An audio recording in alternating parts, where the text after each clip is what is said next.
Hello and welcome to Jinja Island Parley. My phone is running really slowly, which isn't great, but you can see me, I hope.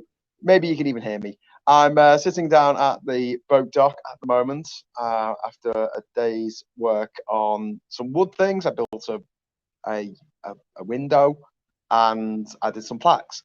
Doesn't sound very much, does it? I'm covered in sawdust, didn't get a chance to change. I had to pick my way across the island because a lot of it's flooded, but I'm only wearing my trainers. I'm only wearing my Vans. So yeah, I had to pick the jungle, pick my way through the swamp to get down here to the boat dock. But it's going well. I'm really happy with how the house is looking at the moment. Got a few more things to do. Got to make a couch. Got to make a couch. A few more cupboard doors to make. I need screws for that, and I need hinges. I need some more wood for making the windows that I still need to make. The window, actually, there's only one left. There's only one that I need to still do. Yeah, so it's really cool. It's been fun. And yeah, so next up, tomorrow I'll be working a little bit more on the cupboards that I need to get put together. I'll make sure they'll cut the right size. And meanwhile, Navino's going to come back and working. He just left actually. Can you see him? No, he's gone. Can't see him now. Yeah, Navino will be coming over and I'm helping out Ishmael with the walkway, which is coming along great. Alex Morgan is there, loud and clear. Graham, how are you? I'm good, Alex. Thanks very much for asking. It's just started raining. That noise is the rain. That noise you can hear is the rain. Lee Corn says evening. Nico de Schmidt says hi all. Hi Nico. Hi Lee. Good evening everyone. Says Constance. David says hi, hi darling. Kisses, darling. Oh, thanks, David. Yeah. So if you want to have a quick chat about what's happening in the UK at the moment, or at the Global Climate Change Summit in Glasgow, which is going really shit and no one's going to do anything. And I think that it's down to us. I think it's down to us to do something because these governments and these corporations will not do anything. The most represented group at the event are the fossil fuel companies. The fossil fuel companies. I'll say that again. The most represented group at COP26 are the fossil fuel companies. Can you believe that? I can't believe that. Anyway, so I got about 10 more plaques done. I think it was 10. It's got the 9 that I did yesterday. So that's good. But we ran out of fuel, so I can't do any more until we get some more fuel. So that's our next job. Oh shit! Navino's going to get really wet on the way home. Oh, Navino. It's really pouring down now. Look at the rain. Can you see the rain? Oh no, you can't see it there because that's under the. There's a roof. There you go. Can you see it? Can you see the rain? Well, you can't see the rain, but you should be able to see the water. Oh, it's gone off. That was it. That was fun, wasn't it? It's like someone just turned the tap off. There you go. It's literally stopped raining. The little drops you can hear are just the drops of water off the roof. Literally just went off. How are you, my European Superman? I'm all right. I wouldn't call me Superman, but yeah, I'm doing all right. I'm glad that the way things are going. I'm glad that I've got another 10 days here because otherwise this would have been my last day. I had to spend 10 days in Costa Rica before I go home. But luckily, I don't have to do that. So I've got another week and 2 days here. Me and Ishmael are planning to go to the mainland on Wednesday and just get loads of stuff. Basically, whatever I've got left in my bank account is going to get cleared out. I'm going to get a phone for Ishmael because he hasn't got a smartphone. I'm going to get a sewing machine for Domelina because she really wants one as a thank you gift for being absolutely awesome. I'm going to get the motor for Ishmael as well. We've ordered the motor, so that should be available on Wednesday to pick up from Amarante. And then we're going to be a lot more free to bob around the archipelago. It's a bit late, obviously. It's a bit late in the day. Been here 2 months, and finally we get to go somewhere without having to hire a boat. But it'd be great to have a boat here that has a boat that we can just come and go as we please, instead of having to arrange for Ishmael's dad to come over and drop his boat off, or his brother or whatever. So that'd be good. I wasn't sure if you're going direct to Discord. Love the plaque. Oh, no problem. Just me in videos. I'm glad you liked it. That's going to go on the walkway along with all the others. Still got loads to do. I was going to finish on Yoni's symbol.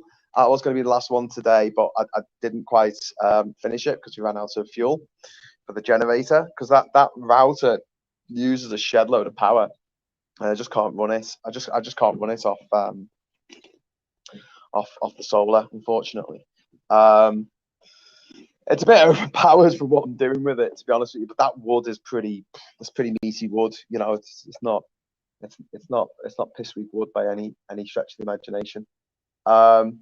Marcus was telling me that balsa wood is technically tropical hardwood, and I think he's right. Well, I know he's right, but I mean, it just sounds like really weird, because you think of hardwood and you think of like balsa, because if you're doing like a comedy routine, you want to hit someone over the head with a chair, you make the chair out of balsa wood, don't you? But yeah, apparently it's tropical hardwood. Just kind of makes sense. I think I used to have some balsa wood stools here, which were just they were just logs, the trunk of a tree cut off, and just had the bark strip off them, and yeah, used them to sit on. They're great. You are, for me, my noble European Superman. Thanks very much, David. Good evening, all, says Gingers. No, I'm not. This is only going to be a short parlay again. I mean, Marcus isn't here anymore, and it's just me talking, so it's not as good as it was. Not as good as it's a bit like the Viz magazine. It's not as funny as it used to be. Cool, I don't know. But you've only got another week and 2 days of this. In fact, no, a week and 1 day, because on the Wednesday, a week on Wednesday, I will be heading to Puerto Viejo. So I don't know if I'll be doing a parlay from Puerto Viejo. I might decide to do one, but I'll probably be traveling around this time there. And yeah, I'm staying in Puerto Viejo that night. And then on the Thursday, I'm heading over to San Jose, and yeah, getting on a jet plane, which isn't great for the environment, I know. But there is no but. It's not great for the environment. Oh, if there was like a ship that left to Mexico and took 2 weeks to get across the Atlantic, and it cost 100 quid, I'll take it. I really would. But the ship doesn't exist, unfortunately. I mean, I know they have these big cruise ships that go across the Atlantic, but they're part of a cruise and they cost thousands of dollars. Obviously, there's cargo ships, but I'd like to do it on a. I really like to do it on a. I'm going to regret saying this, but I really want to do it on a sailboat. It just seems like the more I sort of pretend that I don't like the sea and I don't like sailing, I just find myself drawn to it. And when I think back on the days I spent at sail, not just at sea, but at sail, there were some really magical moments. I remember coming back from Sao Tome and Principe, little island nation off the coast of Africa, to the west of Gabon, and we're coming back, and I was manning the ship, and Mark, who was the guy I was sailing with, was having a kip, and because we were taking turns helming the boat, and my job was basically just to keep an eye on the coordinates, on the GPS, and just make sure we were going the right way. I mean, I wasn't rigging sails or anything like that. I don't really know what I'm doing with that kind of thing. And if there was any problems, I'd wake Mark up. But there was this moment where the sun, I don't think it had quite hit the horizon yet, or maybe it did, and it was a bit cloudy or something. oh my God, whatever angle the light was hitting the water, just made it all look like silver, like mercury. It looked like I was actually on like an ocean of mercury. Nothing in any direction. There was no land. There wasn't a bird. There just wasn't. There was just me on this shit, on this little sailboat, being powered by, getting blown back to Gabon on this sea of liquid metal. That's what it looked like. It was insane. And there was another moment when I was on a boat in the Gulf Stream, and that was insane because the Gulf Stream, we were in the Gulf of Mexico. We were going from Key West in Florida right round the island of Cuba to the other side of the island to go to this place called Maria Lagoda. And we saw a storm ahead of us, and we thought, ooh, heck, don't want to be sailing into a storm. So we cut the motor and we pulled down the sails, and yet we were still moving at 5 knots, which doesn't sound very fast. It's only 5 nautical miles, but it's still quite fast to be moving when you've got no power. You've got no wind. You just move. So we put out a sea anchor, which is like a big bag. It's a big yellow bag that you put out at the back of your boat, and it creates drag and stops you getting, still going up. Because it's a conveyor belt. It's just a conveyor belt of water. The water is moving. It doesn't matter what we do. The water is moving us towards the storm. And so we were like, oh shit, bit of a worry.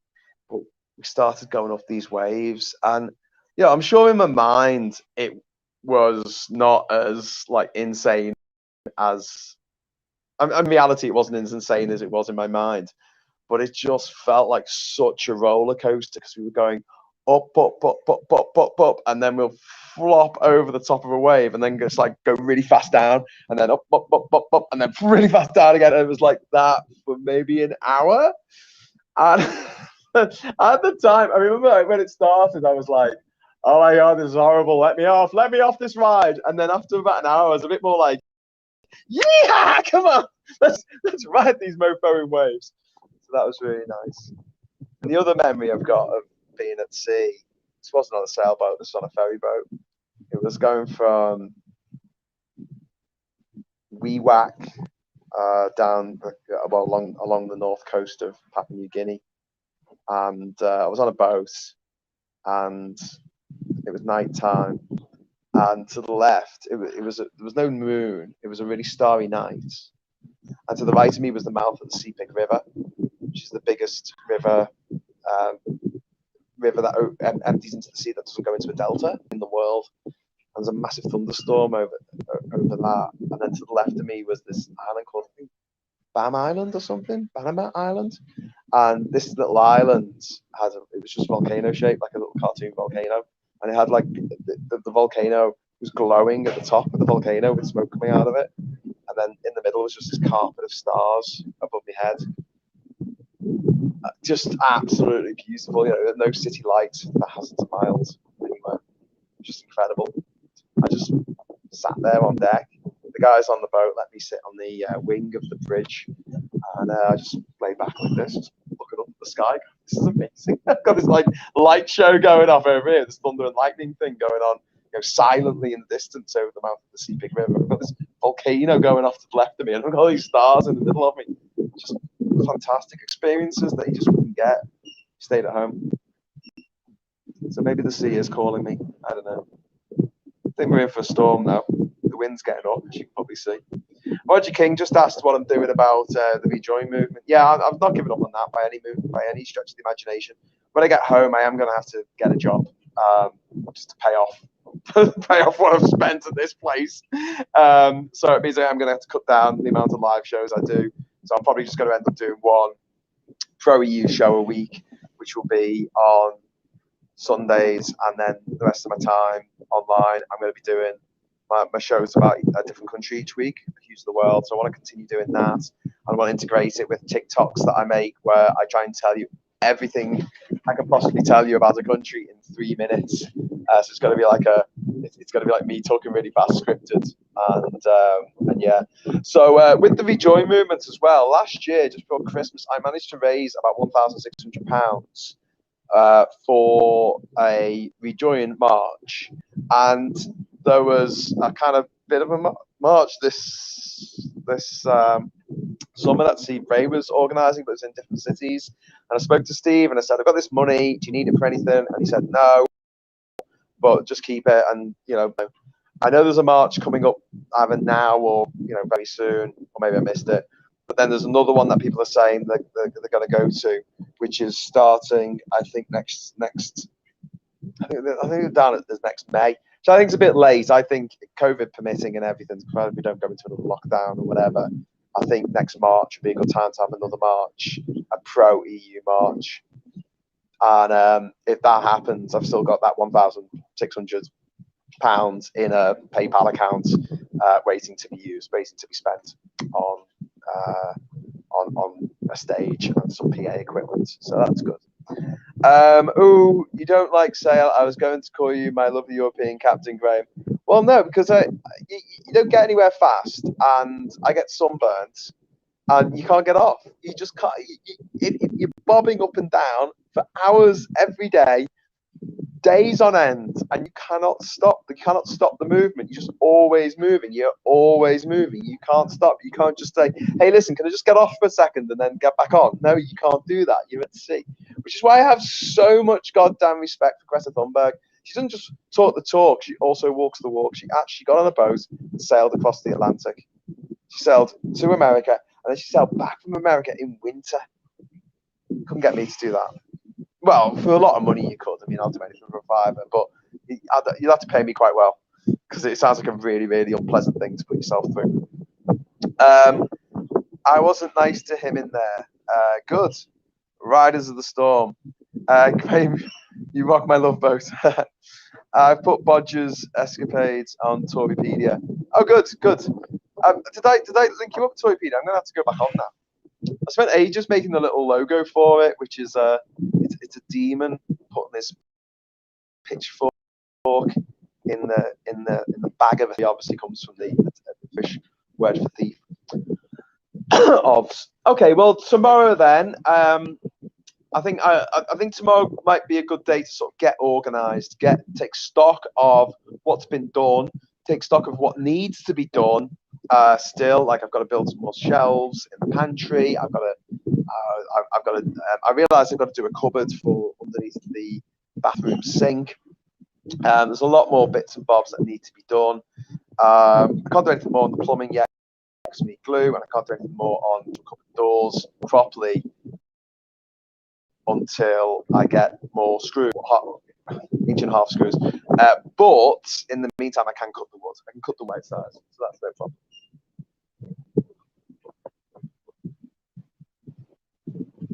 But yeah, as far as rejoining the EU is concerned, I have to say I honestly don't believe that the UK will ever rejoin the EU. Mainly because I don't think the UK is going to exist by the end of this decade. I think Scotland's on its way out. I think Ireland's going to be unified before long. And Scotland will rejoin the EU like in minutes. It'll just be like, right, can I rejoin? And the EU's going to be like, hey, get back in here.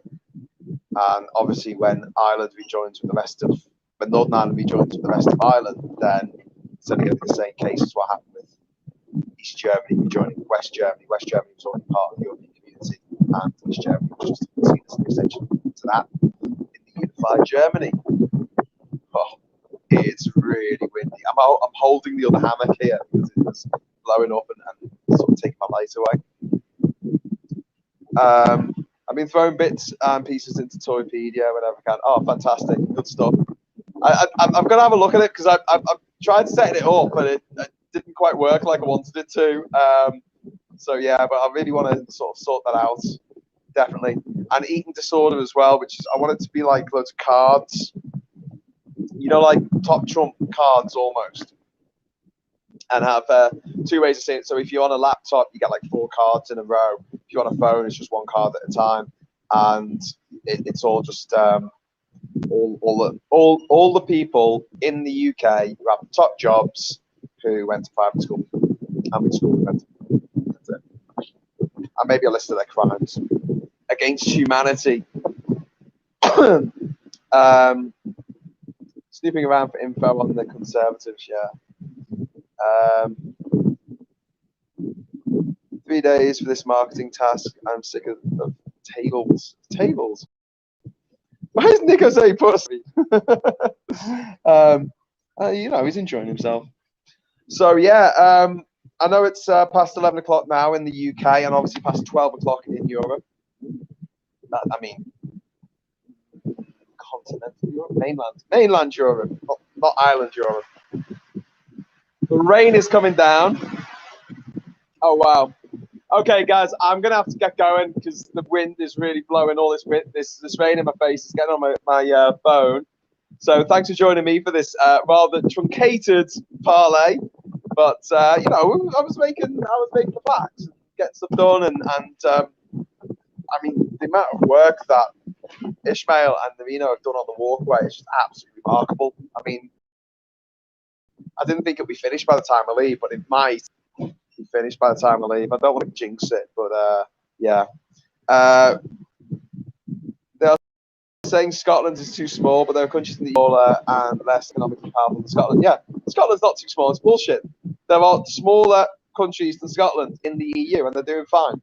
Malta is tiny. It's doing fine. Belgium is smaller than Scotland. Yeah, exactly. They're just saying that to put people off leaving the UK. But then the people who wanted Brexit can't, the Scots, that they can't leave the UK because the exact same reasons they gave for leaving the EU can be used for leaving the fucking Union of the United Kingdom. Anyway, if someone wants to drop into the chat the Discord link, that would be really helpful. I'm going to head over to Discord now and have a chat over there if you would like to join me. I'll probably be about 20 minutes, actually. But yeah, if you would like to join me over there, you would be very welcome. Did everyone forget that Liechtenstein exists? Yeah, but Liechtenstein's not part of the EU. It's part of the European Economic Area, isn't it? The EEA. It's not part of the EU. It's part of Schengen, though. Hey, see ya, says Lee Korn. If someone could put the link up, that'd be really helpful before the rain washes me away. If Cash Dummy is there, or if Lee can do it, or if Glasgow Kiss is there somehow. Oh, it's raining.